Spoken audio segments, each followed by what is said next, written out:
Hello viewers and learners of this video. I am Asha Kharab, Associate Professor in MKJK College, Rohtak. This video is prepared as e-content for undergraduate classes under the aegis of Director Higher Education, Haryana. Topic of this video is evaporation and thermometers. तो इस students इस video से हम सीखेंगे types of thermometers और उनके प्रकार. So what are the learning objectives of this topic? To study various thermometers, to understand conversion of temperature, to study various factors that affect evaporation, and to understand working of refrigerator. इसका मतलब है कि इस subject में हम पढ़ेंगे विभिन्न प्रकार के थर्मामीटर्स कैसे होते हैं और वो कैसे काम करते हैं. दूसरा, एक थर्मामीटर के स्केल को दूसरे स्केल ऑफ टेम्परेचर में कैसे कन्वर्ट करते हैं. और फिर हम सीखेंगे कि वाष्पन की प्रक्रिया क्या होती है, इसको प्रभावित करने वाले विभिन्न कारक कौन से हैं. और देखेंगे कि फ्रिज कैसे कार्य करती है, फ्रिज में प्रशीतन किस तरह से होता है, प्रशीतन का जो प्रभाव है वो किस तरह से होता है, ये देखेंगे.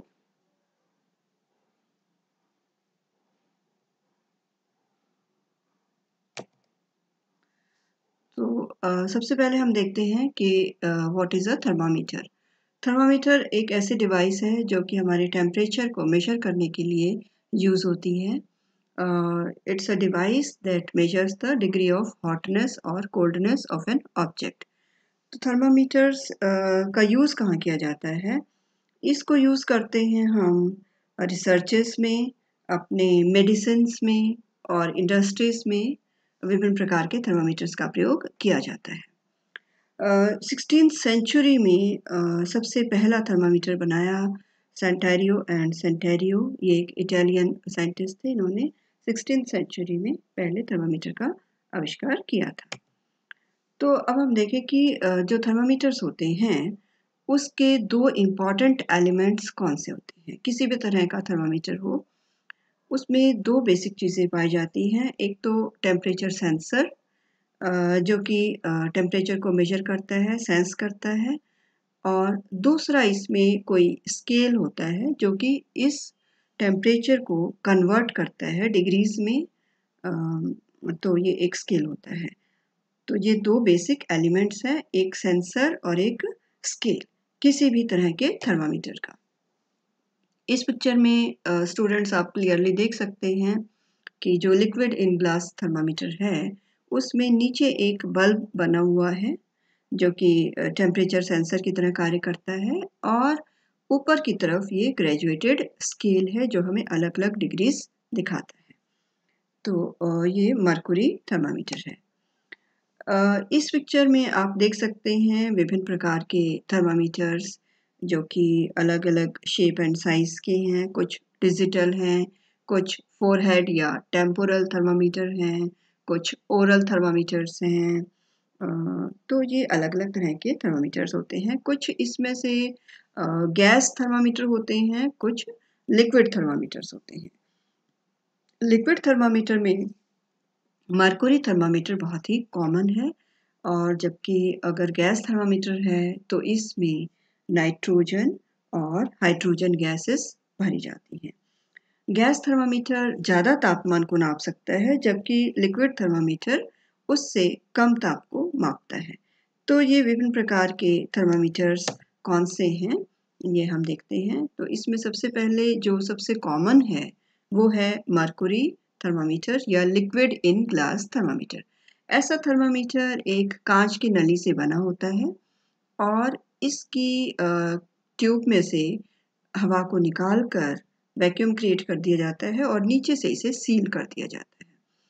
तो नीचे की तरफ इसके एक बल्ब लगा होता है और जो कि टेम्परेचर सेंसर की तरह कार्य करता है.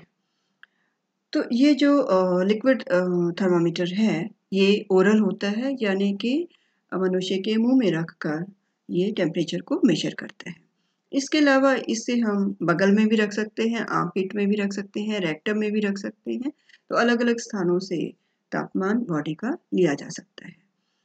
दूसरा जो लिक्विड थर्मामीटर है, ये -37 से 356 डिग्री सेल्सियस तक तापमान ले सकता है, क्योंकि जो मरकुरी है वो बहुत ही वाइड रेंज ऑफ टेम्परेचर को मेजर कर सकती है। मरकरी क्यों भरी जाती है? अगर हम इसके रीजंस देखें कि मरकरी लिक्विड को क्यों लिया जाता है थर्मामीटर्स में, ओरल थर्मामीटर्स में, तो उसके कुछ रीजंस हैं कि जो मरकरी है ये बहुत ही क्लियर है और शाइनिंग है, इसमें शाइनिंग है तो आसानी से हम अपनी रीडिंग ले सकते हैं। दूसरा, ये इक्वली एक्सपैंड होती है, तो थर्मामीटर के अंदर एक समान ये फैलती है, ये किसका कारण है? और तीसरा हम कह सकते हैं कि मरकुरी एक वाइड रेंज ऑफ टेम्परेचर को मेजर कर सकती है। ये -37 से लेकर 356 डिग्री सेल्सियस तक तापमान को नाप सकती है। और एक फ़ायदा और भी है मरकुरी या पारा जिसे हम कहते हैं, पारा लेने का, कि ये थर्मामीटर की दीवारों के साथ चिपकती नहीं है। थर्मामीटर की दीवारें जो कि कांच की बनी हुई हैं, तो उनसे ये चिपकती नहीं है और अलग से दिखाई देती है। तो इसीलिए हम इसका प्रयोग करते हैं मरकुरी का लिक्विड थर्मामीटर्स के लिए। अब हम देखें डिजिटल थर्मामीटर। डिजिटल थर्मामीटर इसमें स्केल नहीं है, डिजिट्स के रूप में डिस्प्ले हो जाता है टेम्परेचर और इसका प्रयोग हम करते हैं। ये ओरल भी हो सकता है या रेक्टम भी हो सकता है या आर्मपिट में भी इसे रखा जा सकता है। तो अलग-अलग तरह के ये डिजिटल थर्मामीटर्स बॉडी टेम्परेचर को लेने के लिए इनका प्रयोग किया जाता है। और आजकल जो है वो फोरहेड थर्मामीटर्स ज़्यादा यूज़ होने लगे हैं, जिसे हम टेम्पोरल थर्मामीटर भी कहते हैं। फोरहेड माथे पर रखकर इनका तापमान लिया जाता है, इनसे इनका यूज़ किया जाता है। और ये वाले जो फोरहेड थर्मामीटर्स हैं, ये भी 2 प्रकार के होते हैं, कॉन्टैक्ट थर्मामीटर और नॉन कॉन्टैक्ट थर्मामीटर। तो कॉन्टैक्ट थर्मामीटर में ये सीधे ही मनुष्य के माथे के ऊपर रखकर इनसे हम तापमान नापते हैं, जबकि दूसरे प्रकार में नॉन कॉन्टैक्ट थर्मामीटर में इनसे इंफ्रारेड रेज़ निकलती हैं और इन्हें हम दूर से ही तापमान लेने के लिए इनका प्रयोग किया जा सकता है। इनको डायरेक्ट कॉन्टैक्ट में लाना ज़रूरी नहीं है। तो ये नॉन कॉन्टैक्ट थर्मामीटर्स होते हैं और इनके अंदर से इंफ्रारेड रेज़ निकलती हैं, जो कि टेम्परेचर को मेजर करती हैं। और जो टेम्पोरल थर्मामीटर है, ये हमारे माथे पर रखा जाता है। माथे पर टेम्पोरल आर्टरी होती है, उससे मेजरमेंट किया जाता है टेम्परेचर का। जो टेम्पोरल थर्मामीटर है, ये थोड़ा-सा कम टेम्परेचर दिखाता है नॉर्मल मरकुरी थर्मामीटर से। हमारा जो टेम्पोरल थर्मामीटर है, यानी कि माथे पर रखने वाला थर्मामीटर, ये कम टेम्परेचर दिखाता है, ये थोड़ा-सा उससे ठंडा होता है, लगभग 1 डिग्री फ़ारेनहीट ये तापमान कम शो करता है। और आजकल इस तरह के थर्मामीटर्स का काफ़ी प्रचलन है, चाहे वो एयरपोर्ट्स हों, स्टोर्स हों या स्टेडियम्स हों, भीड़-भाड़ वाली जगह पर ऐसे थर्मामीटर्स आजकल बहुत ही कॉमन है। तो स्केल्स ऑफ थर्मामीटर्स पढ़ने से पहले हमने विभिन्न प्रकार के थर्मामीटर्स देखे। तो कुछ थर्मामीटर्स हमारे जैसे लिक्विड के हो सकते हैं, जिनमें पारा भरा जाता है। कुछ थर्मामीटर्स गैस से बने हुए हो सकते हैं, जिसमें हाइड्रोजन या नाइट्रोजन गैस भरी जाती है। गैस वाले थर्मामीटर्स ज़्यादा हाई रेंज पर टेम्परेचर को नाप सकते हैं, बजाय के मरकरी थर्मामीटर्स के। कुछ थर्मामीटर्स ओरल होते हैं, कुछ थर्मामीटर्स टेम्पोरल होते हैं, कुछ डिजिटल होते हैं। तो ये अलग-अलग शेप एंड साइज़ के थर्मामीटर्स हमने देखे। अब देखें कि ये जो थर्मामीटर्स हैं, इनके विभिन्न प्रकार के स्केल या पैमाने क्या हैं? Scale of thermometers. पैमाना डिग्रीज़ में शो होता है और हर थर्मामीटर के अंदर अलग-अलग तरह के ये स्केल्स यूज़ किए जा सकते हैं। तो जो बेसिक हमारे स्केल्स हैं वो हैं 5 तरह के। सेंटीग्रेड या सेल्सियस, ये बहुत ही कॉमन और सबसे पुराना एक नापने का तरीका है टेम्परेचर को। दूसरा है फ़ारेनहीट स्केल है, फिर एब्सोल्यूट स्केल है, केल्विन स्केल है, र्यूमर स्केल है। एब्सोल्यूट और जो केल्विन है ये लगभग सेम है। तो हर एक स्केल में, चाहे वो कोई भी स्केल हो थर्मामीटर में टेम्परेचर नापने का, हर एक स्केल में 2 फिक्स पॉइंट होते हैं, अपर फिक्स पॉइंट और lower fix point. Upper fix point को हम बॉइलिंग पॉइंट मान लेते हैं और लोअर फिक्स पॉइंट को हम फ्रीजिंग पॉइंट मान लेते हैं। लगभग -40 डिग्री सेल्सियस पर -40 डिग्रीज पर सेल्सियस और फ़ारेनहीट पैमाने एक जैसा तापमान शो करते हैं, वहाँ पर ये एक जैसी डिग्रीज शो करते हैं। तो इस स्टूडेंट्स इस टेबल से भी ये क्लियर हो जाता है कि अलग-अलग प्रकार के जो स्केल्स हैं तापमान को नापने के, उनमें क्या डिफरेंस है, उनमें टोटल कितनी डिग्रीज पाई जाती हैं, तो इस टेबल से हम कंपेयर कर सकते हैं। जैसे जो सेल्सियस स्केल है वो 0 से स्टार्ट होता है और 100 डिग्री सेल्सियस तक जाता है।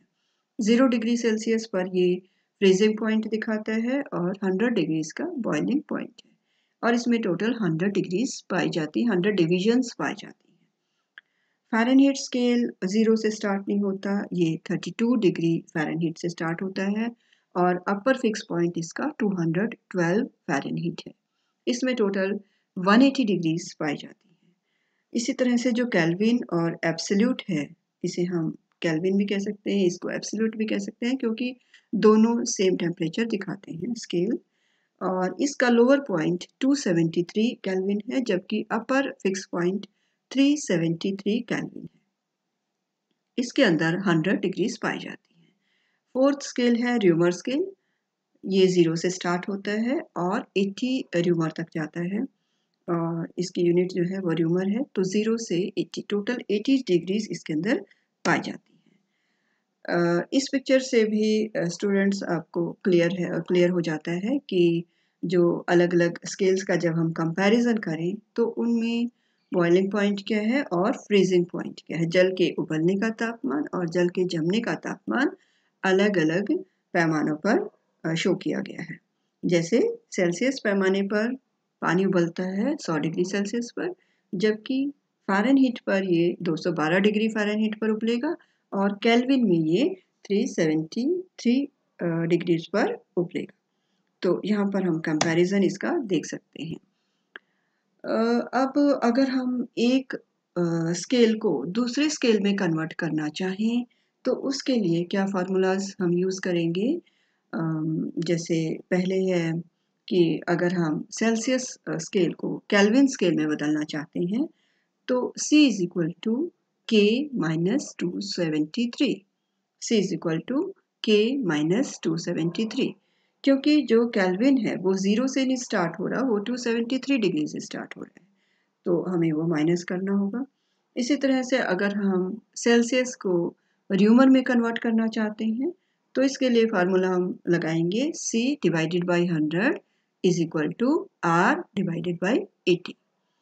अगर हम सेल्सियस को फ़ारेनहीट स्केल में बदलना चाहते हैं तो उसके लिए फार्मूला हम लगाएंगे C divided by 100 is equal to F minus 32 divided by 180 degrees. अब अगर हम इसको सेल्सियस डिग्रीज को फ़ारेनहीट स्केल में बदलना चाहते हैं, कन्वर्जन करना चाहते हैं, तो एक एग्जांपल के द्वारा हम इसे समझ सकते हैं, जिसमें हम फ़ारेनहीट की वैल्यू F की वैल्यू 212 लेते हैं।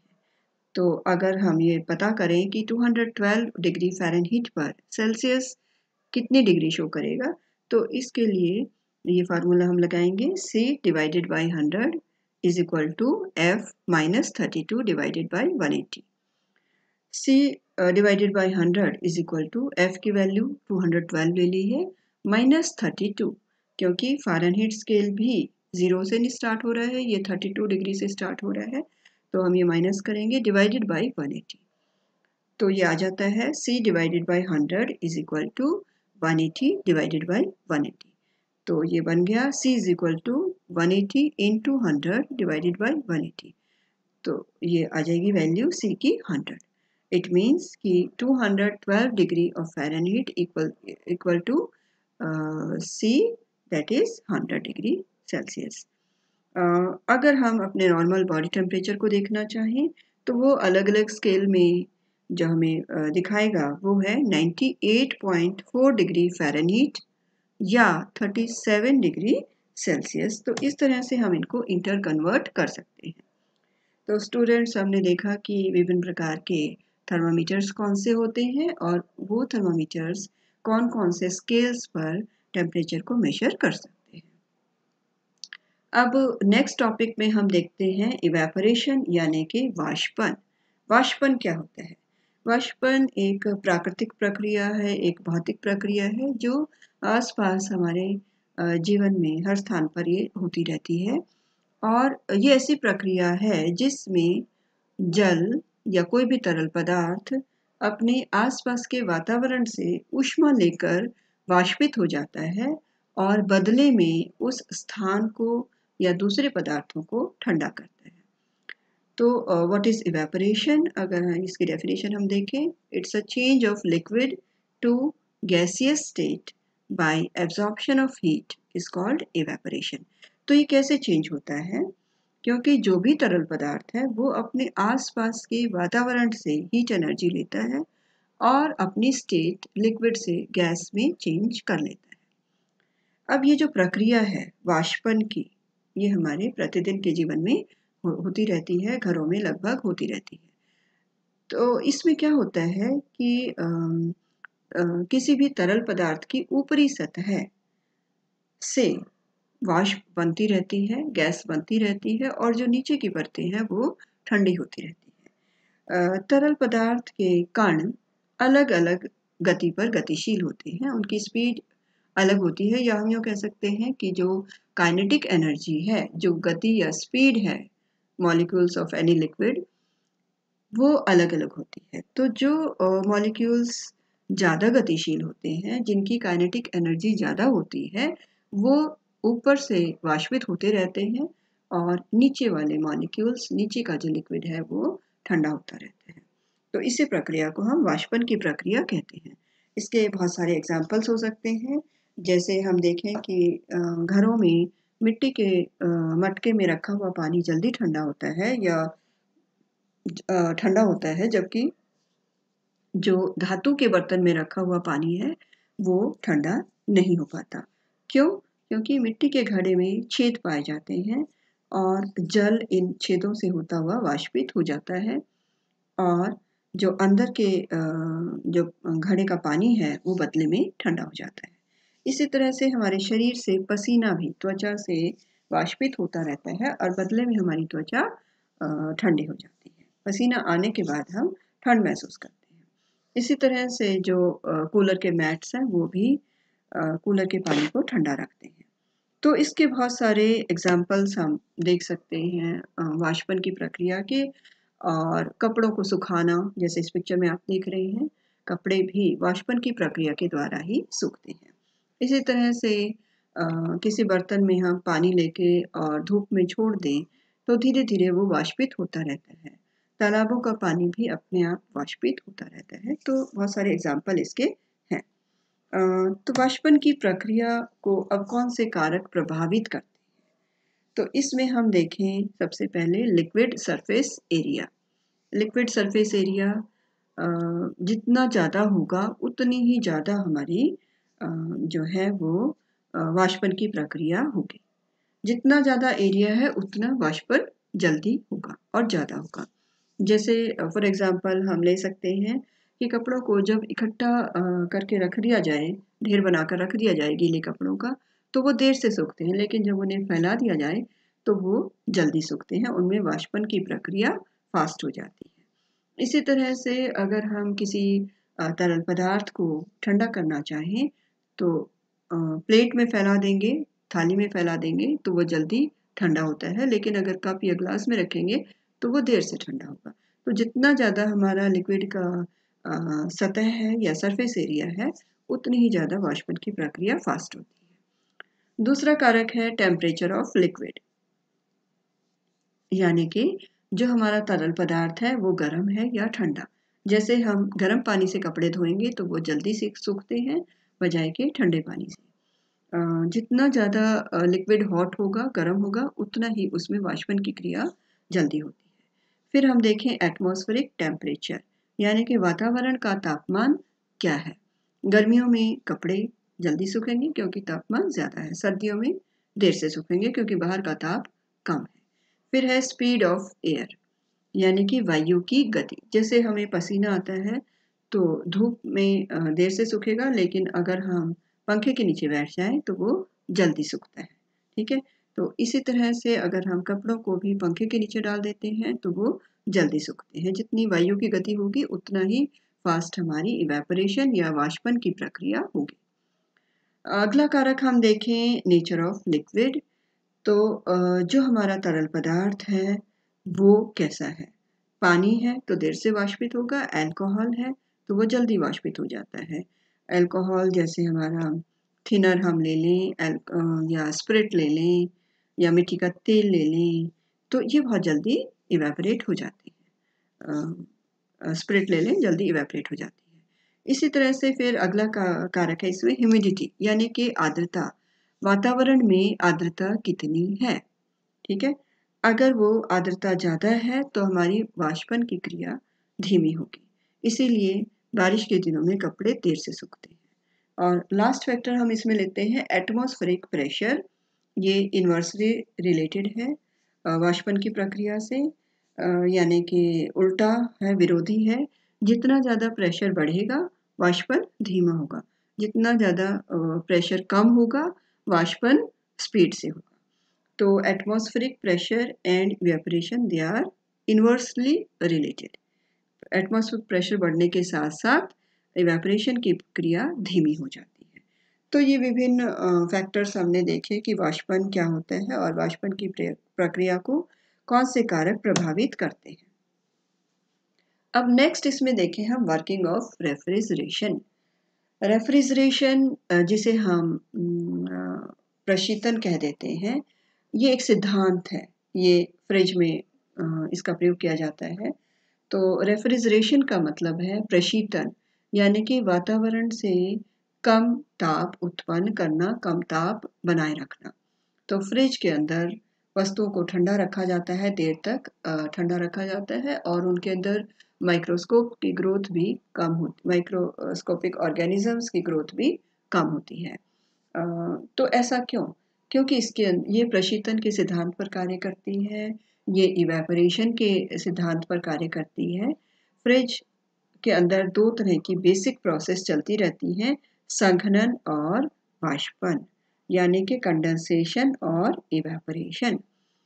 फ्रिज की अगर हम इसके स्ट्रक्चर को देखें तो ये डबल लेयर्ड चैम्बर होती है फिल्ड विद ग्लास वुड, यानी कि दोहरी दीवार से बनी होती है, धातु की दोहरी दीवार से बनी होती है फ्रिज, और ऊपर से इसके इनेमल की परत चढ़ी होती है जिसमें शाइनिंग या चमक होती है। तो और दोनों दीवारों के बीच में ग्लास वूल भरी जाती है। तो ग्लास वूल अपने आप में ही ऊष्मा का कुचालक है, यानी कि ये ऊष्मा को अंदर की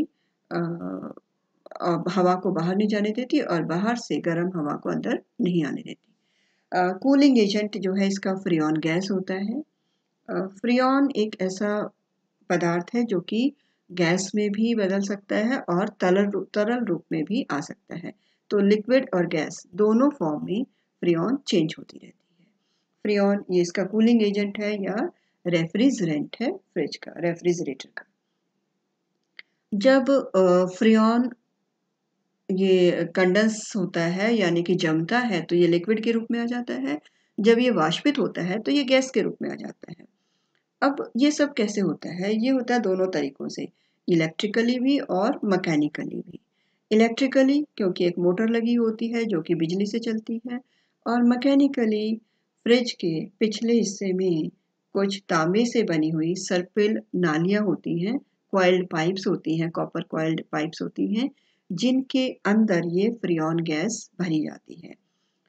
तो ये पाइप्स के ऊपर प्रेशर होता है मैकेनिकली और वो जमती है।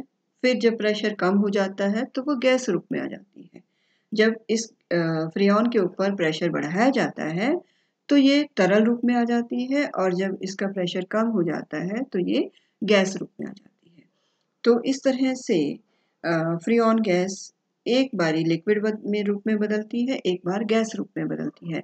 यानी कि एक बार इसका कंडेंसेशन होता है, एक बार इसका इवेपोरेशन होता है, और इस तरह से ये बार बार लिक्विड से गैस, गैस से लिक्विड अपनी फॉर्म को चेंज करती रहती है। अब वाष्पित होने के लिए इस फ्रेऑन को एनर्जी चाहिए, इस फ्रेऑन को हीट चाहिए।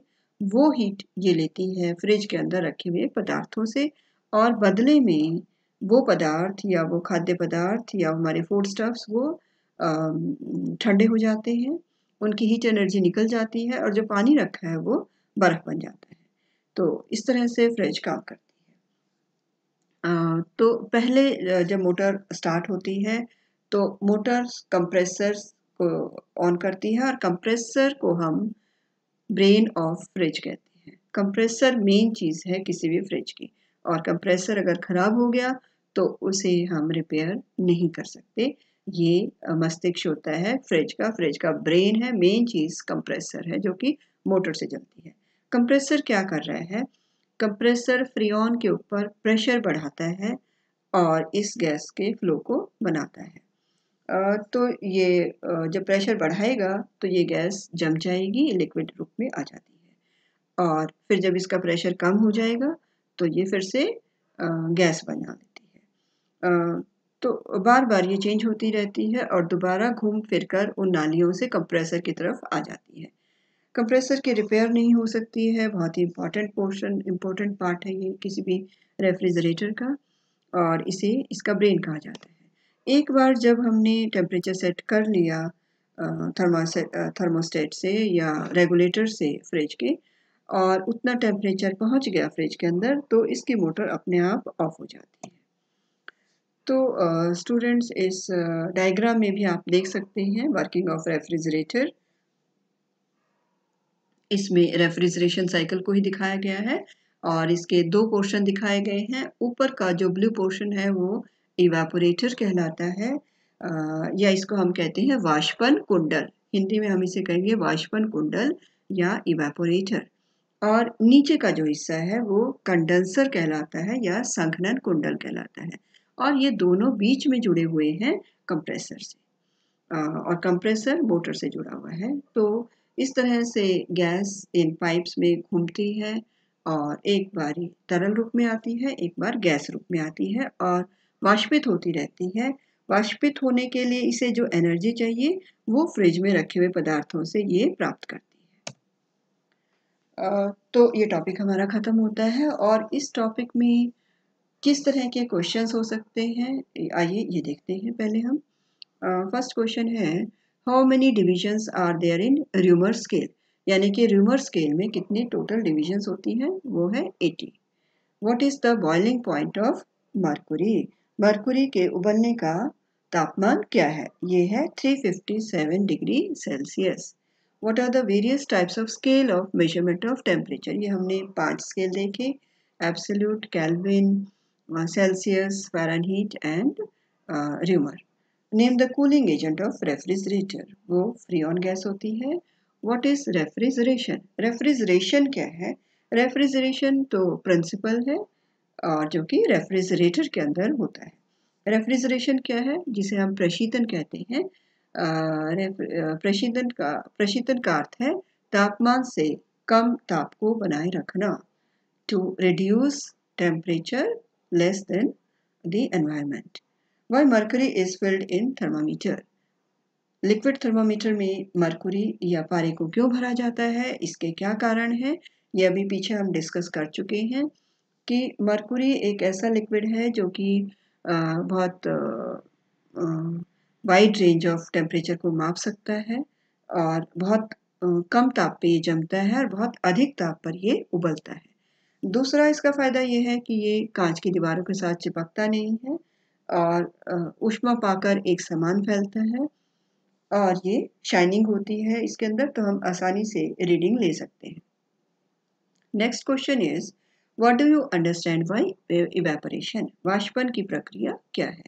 तो ये अभी हमने देखा कि कोई भी तरल पदार्थ अपने आसपास के वातावरण से ऊष्मा लेकर वाष्पित होता रहता है और बदले में दूसरे पदार्थों को ठंडा करता है। तो इसे हम कहते हैं वाष्पन यानी कि evaporation. What is the upper and lower fix point of Fahrenheit scale? Fahrenheit scale के लिए जो लोअर पॉइंट है वो 32 डिग्री है और अपर फिक्स पॉइंट यानी कि जो इसका बॉइलिंग पॉइंट है वो 212 डिग्री है। एक्सप्लेन वर्किंग ऑफ रेफ्रिजरेटर, ये हम कर सकते हैं कि रेफ्रिजरेटर कैसे काम करता है, इसमें हमें समझाना है। Explain various factors affecting evaporation, evaporation को प्रभावित करने वाले कारकों का वर्णन करें। फिर नेक्स्ट क्वेश्चन है name the two main process of refrigerator. Refrigerator में दो मेन प्रक्रियाएं कौन सी होती हैं? संघनन और वाष्पन यानी कि कंडेंसेशन और इवेपोरेशन। और नेक्स्ट क्वेश्चन है at what temperature Celsius and Fahrenheit show same degree? तो वो टेम्परेचर होता है -40 डिग्री। -40 डिग्री पर दोनों स्केल, चाहे वो फ़ारेनहीट स्केल है चाहे वो सेल्सियस स्केल है, दोनों सेम टेम्परेचर सेम डिग्री दिखाते हैं। और लास्ट क्वेश्चन है what is the freezing point of mercury? Mercury का फ्रीजिंग पॉइंट कितना होता है? ये -39 डिग्री होता है। तो स्टूडेंट्स इस टॉपिक से रिलेटेड और भी रेफरेंसेस हम देख सकते हैं, जैसे एक टेक्स्ट बुक है हाइजीन के नाम से, सबीरा रलहन के द्वारा लिखी गई है, तो ये पढ़ सकते हैं। दूसरा ये यूट्यूब पर कुछ वीडियोस हैं, जैसे क्लास 9th के लिए इवेपोरेशन टॉपिक पर ट्यूटर टॉक के नाम से ये वीडियो है। इसी तरह से रेफ्रिजरेशन साइकिल रैक टेक के नाम से ये वीडियो है, ये भी हम रेफ़र कर सकते हैं। और जो वेबसाइट है brainmica.com टेक्नोलॉजी या थर्मामीटर्स के ऊपर, ये रेफ़र कर सकते हैं। तो लास्ट में thank you students for watching this video. Have a nice day.